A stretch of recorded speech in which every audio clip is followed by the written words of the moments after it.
Better known for his crime novels, Elmore Leonard also wrote several westerns.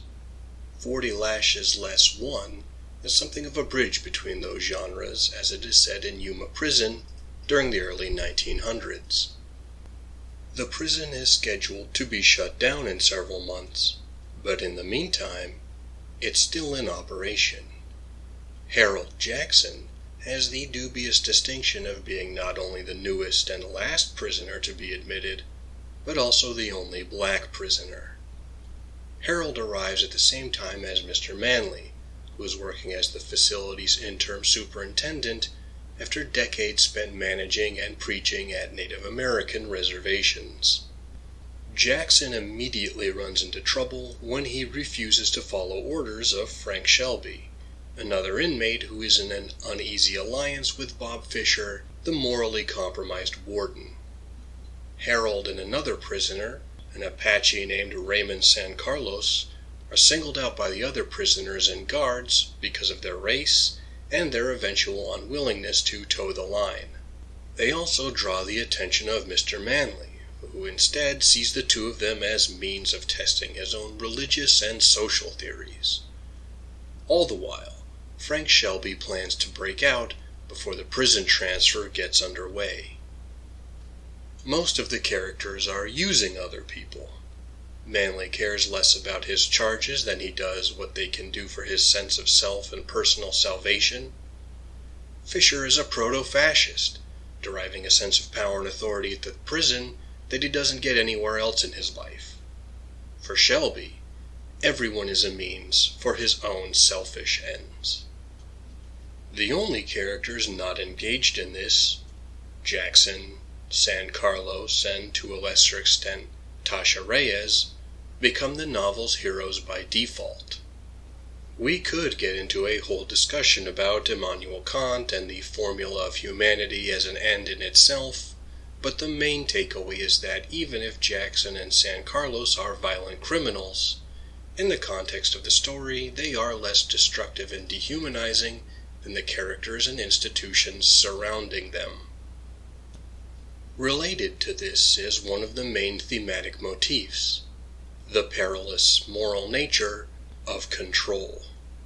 Fisher, as warden, has the power and ability to indulge his worst instincts. He controls the physical conditions and activities of the inmates, and spies on the two female prisoners for his own pleasure.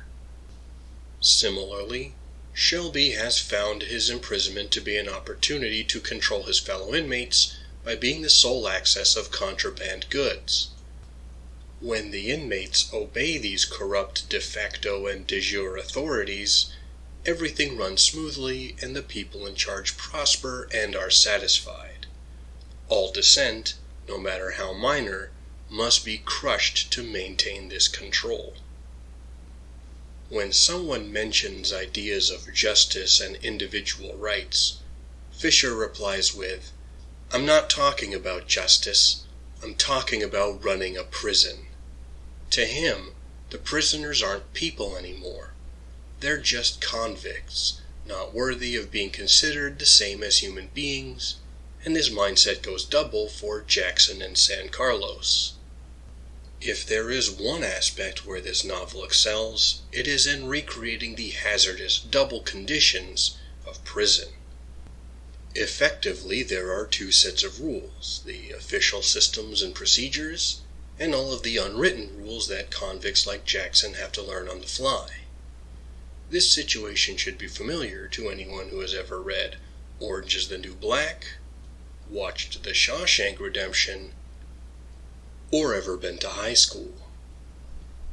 The book is full of period-accurate racist language and ideas. It is an inescapable part of life for the main characters, and it becomes something of a plot point as Jackson and San Carlos openly and actively begin to embrace their heritage at the behest of the superintendent. The racism comes in a wide range, from Fisher's dehumanizing variety, to the reflexive ambient racism from most of the inmates, to Manley's condescending paternalism.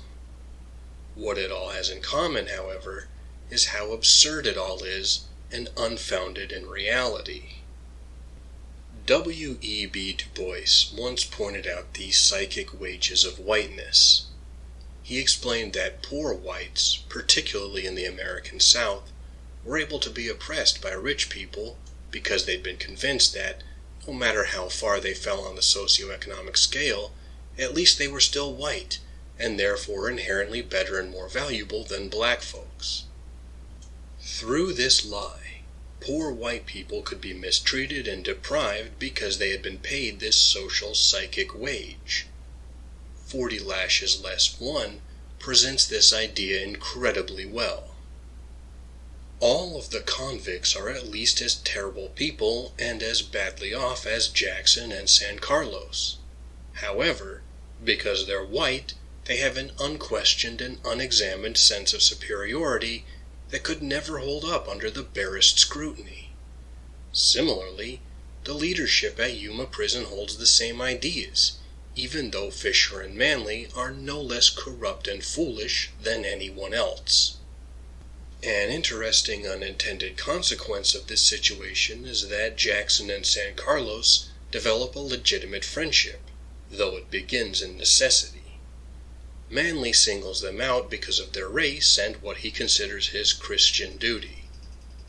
He is delusional. His internal monologue shows he's really trying to score points for the afterlife by reaching out to Jackson and San Carlos, whom he thinks of as children in need of his benign guidance. Inadvertently, he gives the two men a positive goal for which they can strive as they train to become long-distance runners and embrace their racial identity. Structurally, 40 Lashes Less One has a really long build-up, with most of the action taking place in the last fifth of the novel. There's a lot of tension and maneuvering leading up to the climax, but it can come across as unevenly paced. Leonard's endings are often abrupt, and while that is the case here, it also fits well enough with the preceding story. There is certainly a sense of catharsis by the end. Another stylistic feature is Leonard's use of third-person omniscient point of view, which sometimes jumps from the interior of one character to another without much warning. Elmore Leonard is rightly renowned for his sharp dialogue, but it's not as much present here, what with Jackson and San Carlos being more the strong silent types. The character work, however, is generally quite good. Even minor characters have a sense of life and personality. The novel is also shot through with humor that is sometimes subtle, but almost always dark. I started reading Elmore Leonard many years ago after encountering good adaptations of his works like Out of Sight, Get Shorty, and eventually the incredible television series Justified. When reading some of his short stories, I learned he'd written westerns early in his career as an author, so I sought those out too, discovering he's the author of 3:10 to Yuma. What are your experiences with Elmore Leonard? Do you know him mostly from his crime fiction, or have you read his westerns before? Do you think he should get more recognition for his lean and economical prose? Be sure to share your thoughts in the comments. If 40 Lashes Less One sounds like something you'd enjoy, there are plenty of similar novels by Leonard you can also read. Escape from Five Shadows, Last Stand at Saber River, and Valdez is Coming are all strong westerns. The Hot Kid and the Moonshine War are more like crime novels set in the early 20th century. They are all worth reading. You may also want to look into the Hap and Leonard series by Joe R. Lansdale, which are more modern mashups of crime and western novels. And there is a pretty good adaptation you can find on some streaming sites. Next in the box of paperbacks is The Sundering Flood by William Morris, a fantasy novel with a chivalric tone, written in the late Victorian era. Thank you for taking the time to listen to my peculiar notions.